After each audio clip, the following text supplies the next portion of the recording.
Stories from the Arabian Nights by Lawrence Houseman. The Story of the Wicked Half-Brothers. In the city of Harran there once lived a king who had every happiness which life and fortune could bestow, save that he lacked an heir. Although, according to royal custom, he had in his household 50 wives, fair to look upon and affectionate in disposition, and though he continually invoked on these unions the blessing of heaven, still he remained childless, for which cause all his joy was turned to affliction, and his wealth and power and magnificence became of no account. Now one night, as he slept, there appeared before him an old man of venerable appearance, who, addressing him in mild accents, spoke thus: "The prayer of the faithful among 50 has been heard. Arise, therefore, and go into the gardens of your palace, and cause the gardener to bring you a pomegranate fully ripe. Eat as many of the seeds as you desire children, and your wish shall be fulfilled."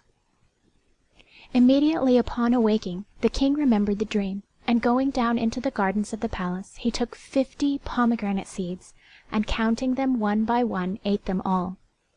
So in due course, according to the promise of his dream, each of his wives gave birth to a son, all about the same time.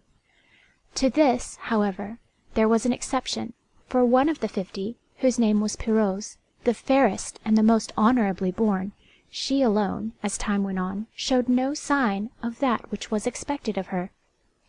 Then was the king's anger kindled against her, because in her alone the promise of his dream was not fulfilled, and deeming such a one hateful in the eyes of heaven, he was minded to put her to death.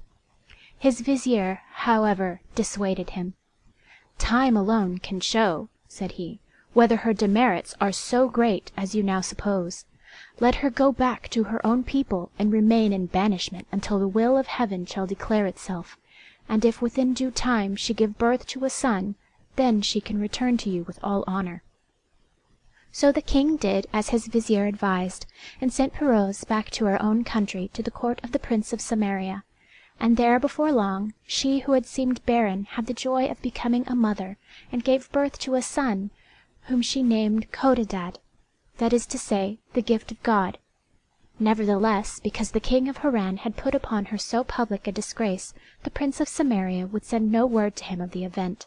So the young prince was brought up at his uncle's court, and there he learned to ride, and to shoot, and to perform such warlike feats as become a prince, and in all that country he had no equal for accomplishment or courage. Now one day, when Codadad had reached the age of 18, word came to him that his father, the king of Harran, was engaged in war and surrounded by enemies. So the prince said to his mother, "Now is it time that I should go and prove myself worthy of my birth and the equal of my brethren. For here in Samaria all is peace and indolence, but in Harran are hardship and dangers, and great deeds waiting to be done." And his mother said to him, "O my son, since it seems good to thee, go. But how wilt thou declare thyself to thy father, or cause him to believe thy word, seeing that he is ignorant of thy birth?" Codadad answered, "I will so declare myself by my deeds, that before my father knows the truth, he shall wish that it were true." So he departed, and came in princely arms to the city of Harran, and there offered his service to the king against all his enemies.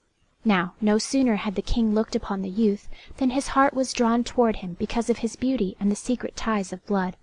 But when he asked from what country he came, Codadad answered, "I am the son of an emir of Cairo, and wherever there is war I go to win fame. Nor do I care in what cause I fight, so long as I be proved worthy." The prince was not slow in making his valor known. Before long he had risen to the command of the whole army, not only over the heads of his brethren, but also of the more experienced officers. And thereafter, when peace was re-established, the king, finding Codadad as prudent as he was valiant, appointed him governor to the young princes. Now this act, though justified by merit, could not fail to increase the hatred and jealousy which Codadad's brethren had long felt towards him. "What!" they cried. "Shall this stranger not only steal from us the first place in the king's favor, but must we also be in obedience to his ruling and judgment? Surely, if we do so, we are no sons of a king." So they conspired together how best to be rid of him. One said, "Let us fall upon him with our swords." "No, no," said another, "for so doing we shall but bring punishment upon ourselves. But let us so arrange matters as to draw on him the weight of the king's anger. Thus shall our vengeance be made both safe and complete." To this the other princes agreed. So forming a design which seemed favourable to their end, they approached Codadad and besought his permission to go forth together on a hunting expedition, promising to return the same day. Codadad, deeming the request reasonable, immediately granted it. The brothers departed, but they did not return. On the third day the king made inquiry as to the reason of their absence. Codadad replied that they were gone on a hunting expedition, but had promised to return much sooner. Another day passed, and the king grew anxious. Yet another, and he became furious, and all his wrath was directed against Codadad. "O traitor!" he cried, "why hast thou neglected thy trust, and allowed my sons to go anywhere unaccompanied by thee? Now go instantly and search for them, and if thou find them not, be assured that on thy head shall fall the penalty." At these words the prince was filled with sudden foreboding, for he knew that the brothers had no love for him, and well could he see now the danger into which he had fallen. All he could do, however, was to obey. So furnishing himself with arms and a horse good for travelling, he set out in search of his brethren. After some days employed in a fruitless quest, he came to a desolate tract in the midst of which stood a castle of black marble. As he approached, he beheld at an upper window a damsel of marvellous beauty, with torn garments, dishevelled hair, and a countenance expressive of the most lively affliction, who immediately that she set eyes on him wrung her hands and waved him away, crying, "Oh, fly, fly from this place of death, and the monster which inhabits it! For here lives a black giant which feeds on human flesh, seizing all he can find. Even now in his dungeons you may hear the cries of those whom for his next meal he will devour." "Madam," replied the prince, "for my safety you need have no care. Only be good enough to inform me who you are, and how you came to be in your present plight." "I come from Cairo," she replied, "where my birth gives me rank. And as I was travelling from thence on my road to Bagdad, this monstrous negro suddenly fell upon us, and having slain my escort, brought me hither a captive, to endure, if heaven refuses me succour, things far worse than death. But though I know my own peril, I will not see others perish in a vain attempt to rescue me. Therefore once more I entreat you to fly ere it be too late." But even as she spoke, the negro, a horrible and gigantic monster of loathsome appearance, came in sight, moving rapidly toward the palace. No sooner had he caught sight of the prince than he rushed upon him with growls of fury, and drawing his scimitar, aimed at him a blow which, had it found him, must there and then have ended the fight. The prince, however, swerved nimbly under the stroke, and reaching his farthest, wounded the giant in the knee. Then wheeling his charger about before the negro could turn on his maimed limb, he attacked him from the rear, and with one fortunate blow brought him to earth.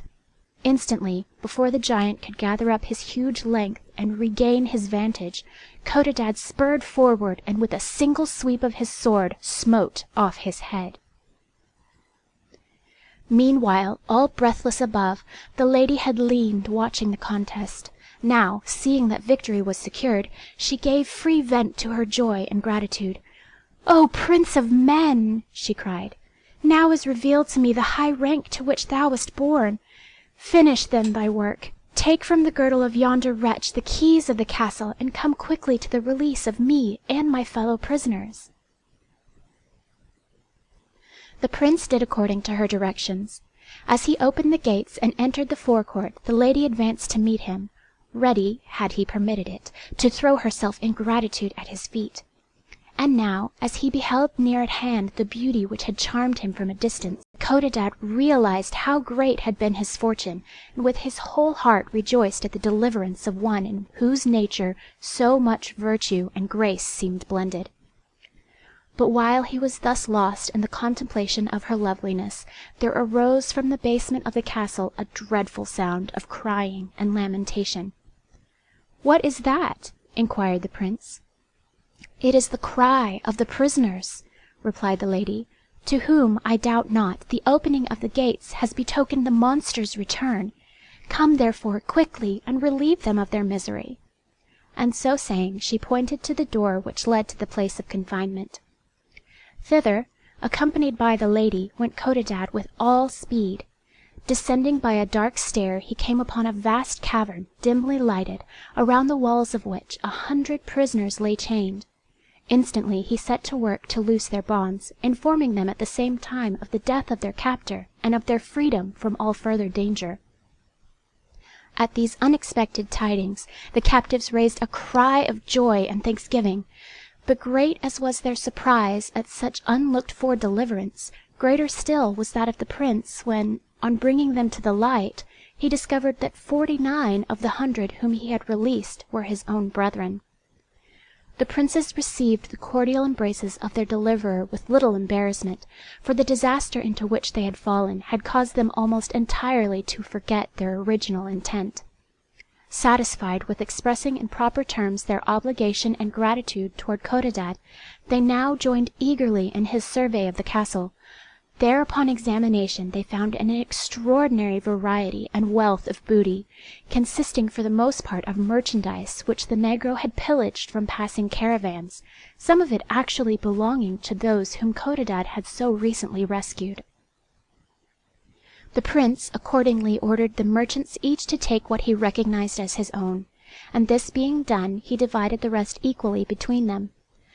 The question then arose how they should remove their plunder from a place so desolately situated, where it would seem impossible to procure means of conveyance, but on a further search they found not only the camels of the merchants, but also the horses on which the princes of Harran had ridden, and as at their approach the black slaves who were in charge of the stables fell into headlong flight, Codadad and his companions found themselves left in undisputed possession. The merchants therefore loaded their camels, and with renewed protestations of gratitude departed on the several roads by which their avocations called them. When they were gone, Codadad's next care was to inquire of the lady in what direction she wished to travel, promising that he and the princes would conduct her in safety to any place she might name. The lady replied, thanking him for his generous offer. "But wherever I go," said she, "it cannot be to my own country, for not only is it too far distant, but cruel misfortune has separated me from it forever. And since you have put me under so great an obligation, let me now confess the truth which before I thought it prudent to conceal. My dignity of rank is far higher than that to which I recently laid claim. In me you behold a king's daughter, and if it will interest you to hear the story of my misfortunes, I shall be happy to recount it." Assured of the lively sympathy of her auditors, she began as follows. End of the story of the Wicked Half-Brothers.